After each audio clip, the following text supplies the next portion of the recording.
What's up, guys? Welcome back to another video. Today, we are going to be talking about First Samuel chapter 26. We're going to see the life of Saul again spared by the anointed king David. Again. But we're going to learn a life lesson. You know how like sometimes your grandparents and everybody be like saying, you reap what you sow. You reap what you sow. But we're going to get the Bible understanding, the true meaning, the true lesson of you reap what you sow. First, before we get into this Bible, before we start reading these verses, before we start going off, first we have to understand, and we have to see, what does reaping and sowing means? What is the definition in the Bible of what reaping and sowing?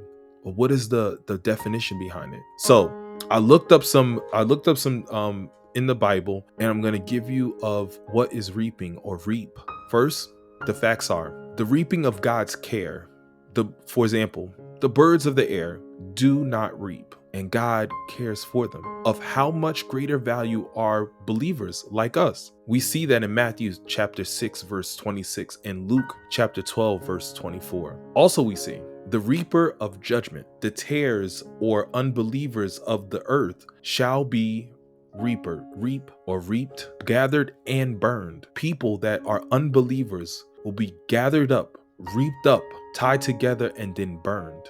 We see that in Matthew chapter 13, verse 30, 37 to 42. Also, some more examples of reaping. The time is coming when the sickle of God shall reap the harvest of the earth. We see that in Revelation chapter 14, verses 15 to 16. Some more is the reaping of reward. A man reaps exactly what he sows. How do we see that? We see that in John chapter 12, verse 39 to 41. And Galatians chapter 6 verse 7 to 9. Person who reaps souls shall receive great wages, that of the eternal life.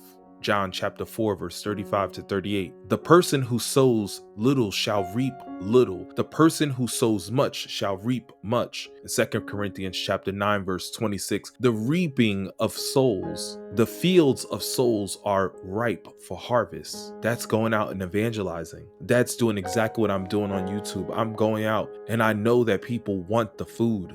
I'm going out into the field giving the food. The field of the souls are ripe for harvest. John chapter 4 verse 35 to 38. The reaping of unjust treatment. The cries of the reaper or laborer who is treated unjust shall be heard by God. We see that. Wow, that's powerful. We see that in Joshua chapter 5 verses 4. The law of a person reap what he sows. Again, Galatians chapter 6 verse 7 and 9. I say that again. So we now know what is reaping. Now let's see what is sowing. Okay, so now let's find out what's a sower. So when we read Matthew chapter 13 verse 3, what we see is to consider the sower who went out to the field to sow. We see that in Matthew chapter 13 verse 3. He told many stories in the form of parables, such as this. A farmer went out to plant some seeds. So we see that he's a sower, right?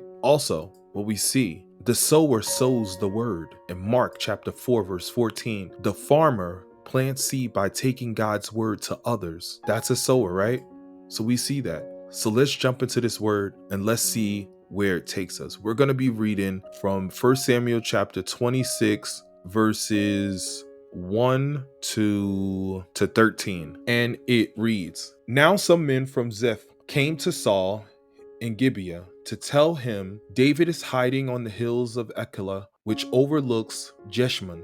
So Saul took 3,000 of Israel's elite troops and went to hunt him down in the wilderness of Zeph. Saul camped along the road beside the hill of Ekelah near Jeshimon, where David was hiding. When David learned that Saul had come after him into the wilderness, he sent out spies to verify the report of Saul's arrival. David slipped over to Saul's camp one night and to look around, and saw Abner, son of Ner, the commander of his army, were sleeping inside the ring formed by the slumbering warriors who will volunteer to go in there with him. David asked Amalekith the Hittite and the Abishai, son of Zeruiah, Job's brother, I go with you, Abishai replied. So David and Abishai went right into Saul's camp and found him asleep with his spear stuck in the ground beside his head. Abner and the soldiers were lying asleep around him. God had surely handed your enemy over to you this time. Abner whispered to David, let me pin him to the ground with one thrust of the spear. I won't need to strike twice. No, David said, don't kill him, for we can remain innocent after attacking the Lord's anointed one. Surely the Lord will strike Saul down someday, or he will die old age in battle. The Lord forbid that should kill the one he has anointed, but take his spear and that jug of water beside the head. Then let's go. Let's get out of here.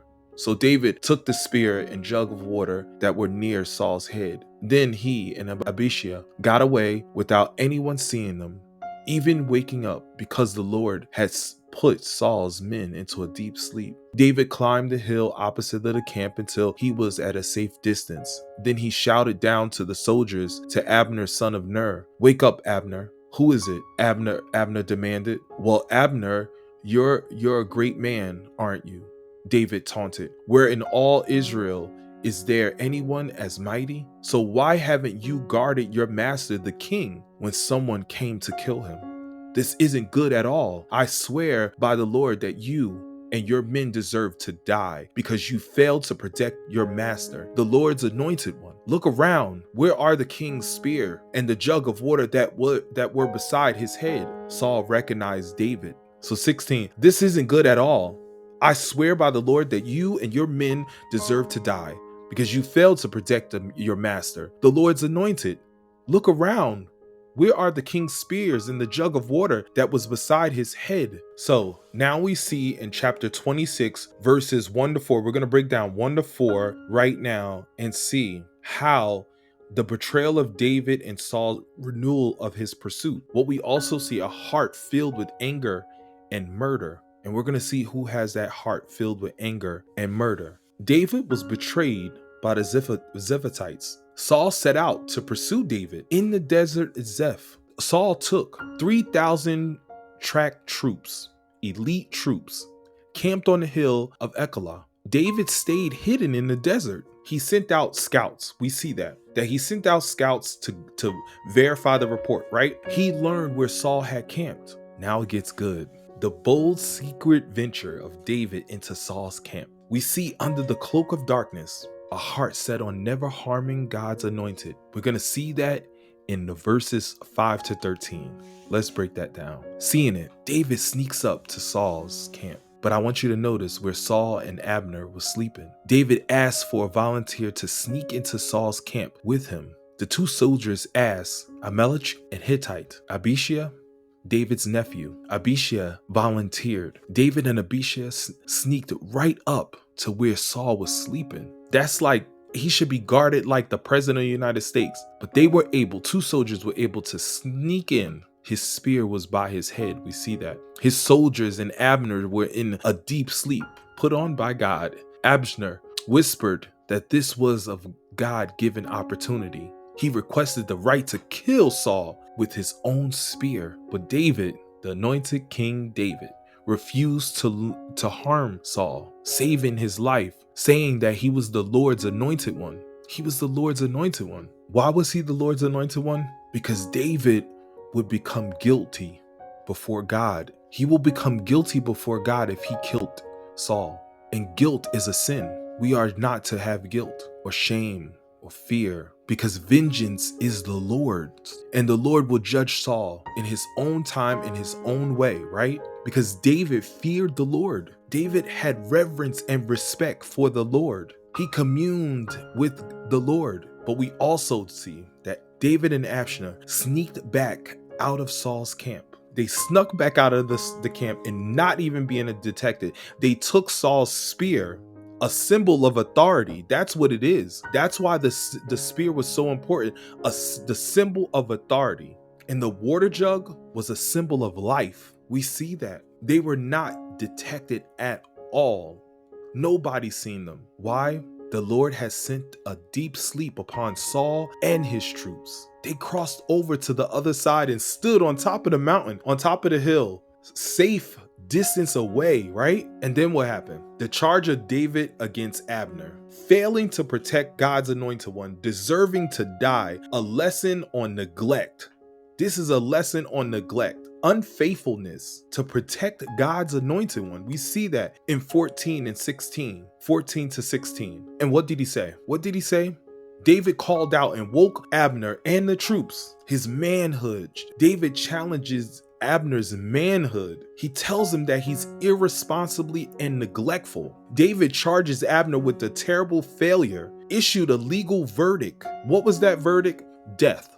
He deserved to die. The reason? He failed to protect God's anointed one. The evidence? The king's spear, which was authority, and the water jug, which was life, that was sitting right next to the king. But we go forward. We go forward in the next video and we see what happens next. I don't know about y'all, but this gets exciting for me. I love teaching this because every time I look at these Bible verses, every time I break these things down, I find and learn new things. And I hope you found and learn new things too. But the first thing you need to do is you need to hit that subscribe button so you can know what happens next. Because we're going to go to 17 to 25 and we're going to finish out the chapter in the next video. Thank you for watching. God bless you and God bless your family. And make sure you hit the like button and make sure you leave a comment if you're ready for the next one. And I will see you later. God bless you and God bless your family.